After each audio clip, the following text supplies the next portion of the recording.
शनमुगम जी, भारत के विदेश मंत्री डॉक्टर जयशंकर जी, सिंगापुर बिजनेस जगत के सभी लीडर्स, देवी और सज्जनों, मैं सोच रहा था कि जो लोग इतने सालों से भारत में काम कर रहे हैं तो कुछ न कुछ अपेक्षाएं होगी, कुछ शिकायतें होगी, लेकिन मैं सुखद आश्चर्य है कि वाहवाही के सिवाय यहाँ कोई स्वर नहीं है। ये अपने आप में एक बहुत बड़ा संतोष है। और मैं अपना बात शुरू करने से पहले मैं क्वेक क्वांग मंग को कहना चाहूंगा, उनका मीठा पान। देखिए, हिंदुस्तान में जब भी पान की चर्चा होती है तो बनारस के बिना अधूरी रहती है। और मैं बनारस का सांसद हूं। अगर आप पान खाने का सचमुच में मजा लेना है तो आपको अपना कोई इन्वेस्टमेंट काशी में करना चाहिए।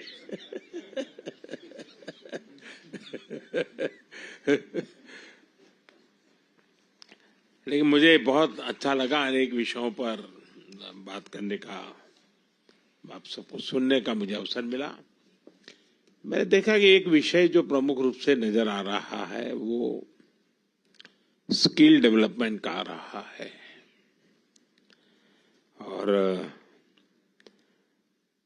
भारत भी इंडस्ट्री 4.0 को ध्यान में रखते हुए या सेमीकंडक्टर का क्षेत्र को देखते हुए हम स्किल डेवलपमेंट पर बहुत बल दे रहे हैं। भारत की आवश्यकताओं के साथ उसका संबंध एक ग्लोबल जॉब मार्केट के से भी जुड़ा हुआ है।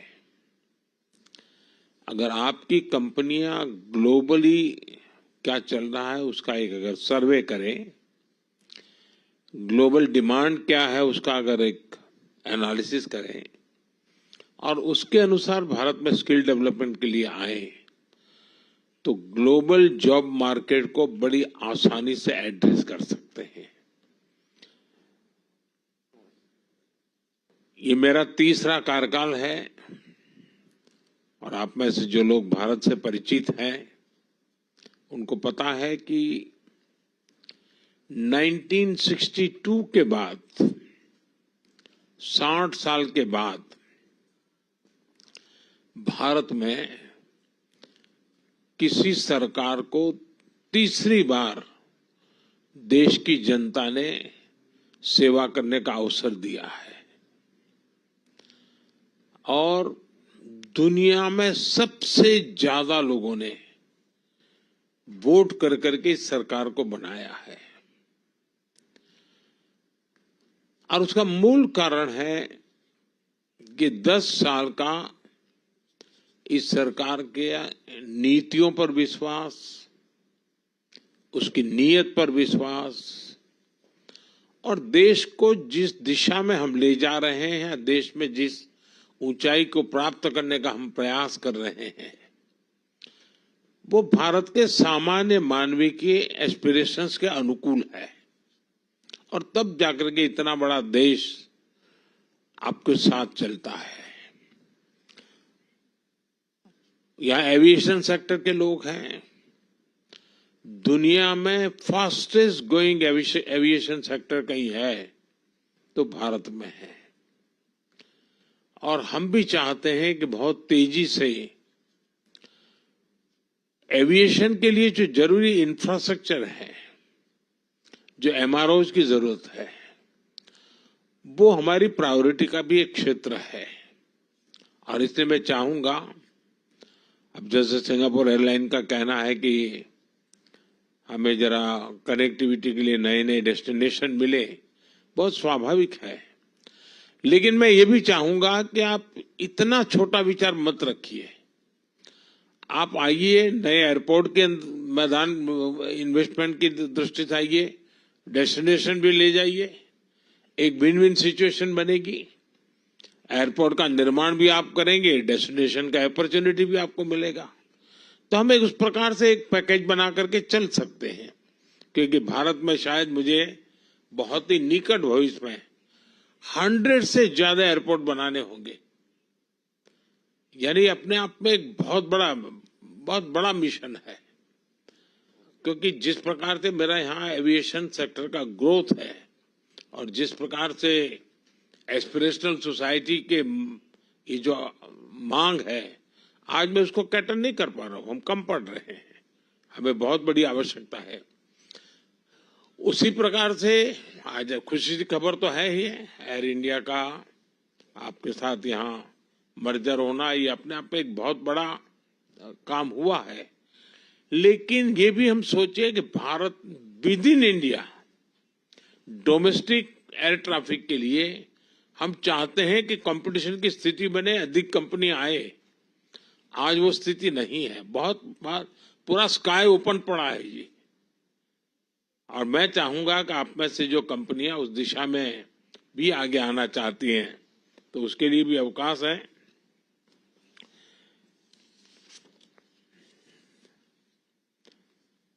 एनर्जी सेक्टर में यहाँ पर काफी चर्चा हुई, ग्रीन हाइड्रोजन की, अमोनिया की। हमने पूरी दुनिया को एक वादा किया है और हम ग्लोबल वार्मिंग को जो चैलेंज मानते हैं, उसमें हम सिर्फ अपनी संवेदना व्यक्त कर करके अटकने वाले नहीं है, हम सॉल्यूशन देने वाले लोग हैं। और हमने 500 गीगावाट का लक्ष्य टारगेट किया है और 2030 तक मुझे करना है। और उसमें मैं न्यूक्लियर की तरफ भी उतना ही जाना चाहता हूं, हाइड्रो पर भी जाना चाहता हूं, सोलार पर भी जाना चाहता हूं, विंड पर भी जाना चाहता हूं। उसी प्रकार से हमने बायोफ्यूल की पॉलिसी बनाई है, उसकी दिशा में भी एक बहुत बड़ा काम। और आपने G20 समिट में भी हमारे जो आउटकम है उसमें बायोफ्यूल की बात आपके ध्यान में आई होगी। भारत उसको लीड करना चाहता है। मैं चाहूंगा ऐसे अनेक क्षेत्र हैं एनर्जी से जुड़े हुए, जिसके कारण ग्रीन जॉब की पूरी संभावना है। उसके लिए भी हम काफी इनिशिएटिव ले रहे हैं। मैं आपसे आग्रह करूंगा, आप आइए। हम देश में दूसरे प्रकार से भी एनवायरनमेंट को एड्रेस करना है, जैसे हमारी स्क्रैपिंग पॉलिसी। ये इतनी बड़ी अपॉर्चुनिटी है। मैं सरकार के सारे पुराने व्हीकल स्क्रैप करने की दिशा में जा रहा हूं। इतने बड़े देश में सारे पुराने व्हीकल स्क्रैप होना यानी इतना बड़ा काम है। अगर आपकी कंपनियां मान लीजिए इन्वेस्टमेंट करें या खुद इस दिशा में आए, और उसके कारण इलेक्ट्रिक व्हीकल का बहुत बड़ा नया मार्केट बनेगा। जैसे मेरे मन में है कि मैं मेरे देश की मेरी पहली प्रायोरिटी सारे एम्बुलेंसेस, जितने पुराने एम्बुलेंस हैं, उन सारे एम्बुलेंस को स्क्रैप कर देना और उन सबको नए, और वो भी हाइब्रिड, इलेक्ट्रिक व्हीकल भी हो और हमारे जो रेगुलर जिस प्रकार का फ्यूल का उपयोग करते हैं, ताकि कभी एम्बुलेंस को रुकने की नौबत ना आ जाए। अब आप कल्पना कर सकते हैं हिंदुस्तान जैसे इतने बड़े देश में कितनी बड़ी आवश्यकता होगी। पब्लिक ट्रांसपोर्ट, तो स्क्रैपिंग का एक ऐसा बड़ा क्षेत्र है। अगर आप वहां की कंपनियों को फाइनेंस की मदद कर सकते हैं और थोड़ा शुरू में, क्योंकि एक प्रकार से ग्लोबल गुड के लिए है, ये एनवायरनमेंट की दृष्टि से बहुत बड़ा काम है, तो आपके लिए एक बहुत बड़ा अवसर के रूप में। आप जानते हैं, मैं पहले भी कह चुका हूं, रिफॉर्म के क्षेत्र में मेरी सरकार बहुत प्रतिबद्ध है और हम रिफॉर्म हमारे देश की आवश्यकता, हमारे देश के भविष्य को ध्यान में रख कर कर रहे हैं, लेकिन हम ग्लोबल स्टैंडर्ड को मीट करने वाले रिफॉर्म्स भी कर रहे हैं। और रिफॉर्म, परफॉर्म, ट्रांसफॉर्म करके संकल्प को लेकर के हम चल रहे हैं। और जैसा गौतम जी ने उल्लेख भी किया मेरे लास्ट भाषण का, मैं तो कहूंगा हम रिफॉर्म करेंगे, आप परफॉर्म कीजिए। अवसर ही अवसर है और इसलिए मैं आप सबको, और आप जानते हैं जहां तक पॉपुलेशन के हिसाब से दुनिया में हमारा जितना है हिस्सा, पहली बार हम उस स्थिति पर पहुंचे हैं कि हमारे पॉपुलेशन का जितना परसेंटेज है उतना ही परसेंटेज, उससे +1 हम ग्लोबल गुड में कंट्रीब्यूट कर रहे हैं। यानी एक वैश्विक जिम्मेवारियों को संतुलित रूप से यानी निभाना, ये बहुत कम लोग कर सकते हैं जो आज इतना बड़ा भारत देश कर रहा है। तो मैं मानता हूं कि इसको आप आगे जाकर के अपने फायदे में भी कैसे बदल सकते हैं। आप देखते हैं फिनटेक की दुनिया में भारत के पास टैलेंट भी है, उसका लाभ तो मिलेगा, लेकिन भारत के लोग टेक्नोलॉजी के अडॉप्ट करने में कितने तेज हैं। आज फिनटेक की दुनिया में हमारा यूपीआई,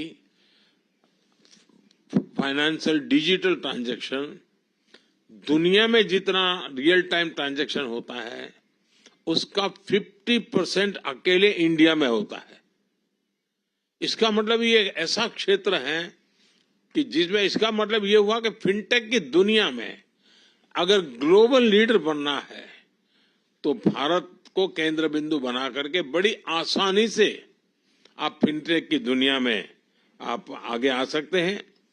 स्टार्टअप के अंदर हमने काफी रिफॉर्म की है। इस बजट में भी हमने स्टार्टअप को काफी रिलैक्सेशन दिए हैं।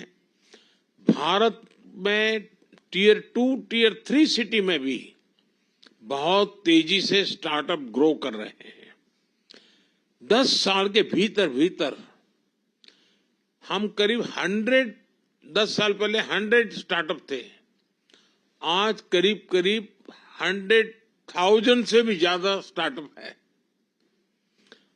बहुत बड़ी मात्रा में ग्लोबली लोग इन्वेस्ट कर रहे हैं और सक्सेसफुल स्टोरी है कि बहुत बड़ी मात्रा में उसमें से यूनिकॉर्न्स बन रहे हैं।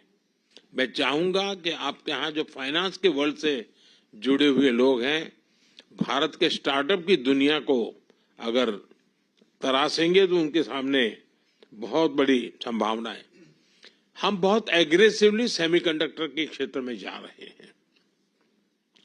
अब तक करीब 5 कंपनियां ऑलरेडी अपना काम शुरू कर चुकी हैं, आगे भी औरों की संभावनाएं है और हम पूरी इकोसिस्टम को लाने वाले। हमको एक छोटा सा टुकड़ा, एक आध हिस्सा करके अटकने वाले नहीं है।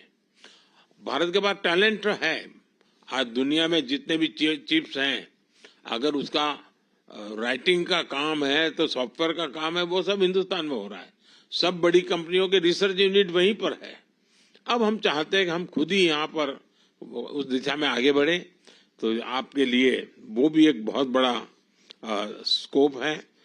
भारत में एक स्टेबिलिटी है, पॉलिटिकल स्टेबिलिटी है, लेकिन हम हमारी नीतियों में प्रिडिक्टेबल नीतियां लेकर के चल रहे हैं, लेकिन प्रोग्रेसिव पॉलिसी लेकर के भी चल रहे हैं। हम दुनिया में जो भी संभावना है उन नीतियों को, और हर एक के लिए काफी ओपन हो, कोई सीक्रेसी और फिर बाद में जाकर के कुछ दूसरा और फिर कोई तीसरी डेफिनेशन, हम उस दिशा में जाने वाले लोगों में से नहीं है।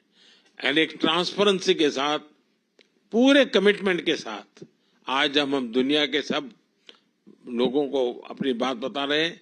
आज जब मैं सिंगापुर में इतने बड़े महत्वपूर्ण फोरम में बैठा हूं तो मैं आपको विश्वास दिलाना चाहता हूं कि भारत तो प्रगति कर रहा है, लेकिन भारत में जो सरकार है वो सरकार पिछले 10 साल में जो काम किया है उससे 3 गुना काम इस 5 साल में करने के मिजाज से काम कर रही है। वो विश्वास लेकर के हम कर रहे हैं। अभी मेरी सरकार को 100 दिन नहीं हुए हैं, लेकिन 100 डेज के अंदर सिर्फ हमारे जो नीति निर्णय हुए हैं, शायद दुनिया के किसी देश में 5 साल में जो निर्णय नहीं हो सकते होंगे वो मेरे 100 डेज में हुए हैं। यानी ये हमारी स्पीड है। स्केल भी आप कल्पना कर सकते हैं। सिर्फ हमने गरीबों के लिए घर बनाए 4 करोड़ घर। अब ये यानी कितने सिंगापुर बन जाए 4 करोड़ घर, यानी ये स्केल है। हमारे यहाँ करीब 100 सिटीज मेट्रो बनने वाला है। कितना बड़ा काम है। हमारा अर्बनाइजेशन बहुत तेजी से हो रहा है। बहुत तेजी से हमारे यहाँ ग्रामीण जीवन अर्बनाइजेशन की तरफ। अब अर्बन इंफ्रास्ट्रक्चर एक बहुत बड़ा काम है। नए सिटीज की हमारी जरूरत है, वो एक बहुत बड़ा काम है। यानी मैं कहता हूं कि स्काई इज द लिमिट वाली व्याख्या भी भारत के लिए छोटी पड़ती है, क्योंकि हम तो स्पेस में भी उतना ही काम कर रहे हैं।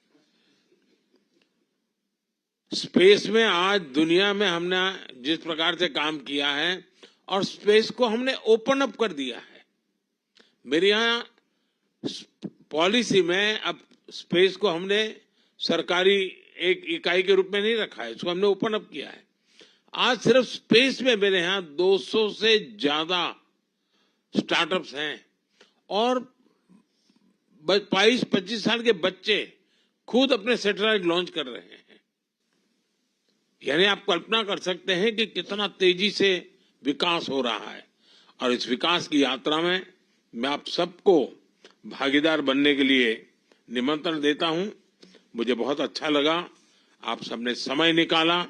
आप में से बहुत से साथी हैं जिनको कभी न कभी मुझे मिलने का अवसर मिला है। कुछ लोगों से सामूहिक मिला हूं, कुछ लोगों से व्यक्तिगत मिला हूं। जब मैं सिंगापुर में आप सबसे मिलता हूं तो मुझे ऐसा लगता नहीं है कि मैं किसी नए लोगों को मिल रहा हूं या नई बात सुन रहा हूं। इतना हमारे बीच में, और शायद किसी एक सरकार के साथ इतना निकट ओपन नाता बन जाए, ऐसा बहुत रेयर होता है। जो आज मैं देखता हूं कि सिंगापुर के बिजनेस वर्ल्ड का भारत की सरकार के साथ है।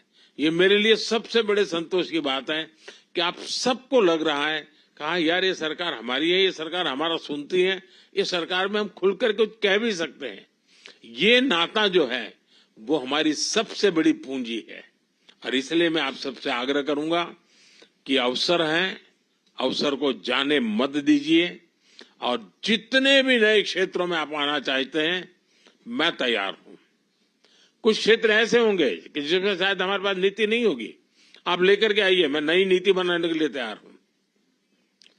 लेकिन भारत संभावनाओं का क्षेत्र है। इन संभावनाओं के क्षेत्र को आप अपने नसीब के लिए उपयोग कीजिए और आपके लिए फिर कभी कोई रुकावट नहीं होगी, ये मैं आपको विश्वास दिलाता हूं। मैं फिर एक बार आप दोनों महाशय यहाँ समय निकाल कर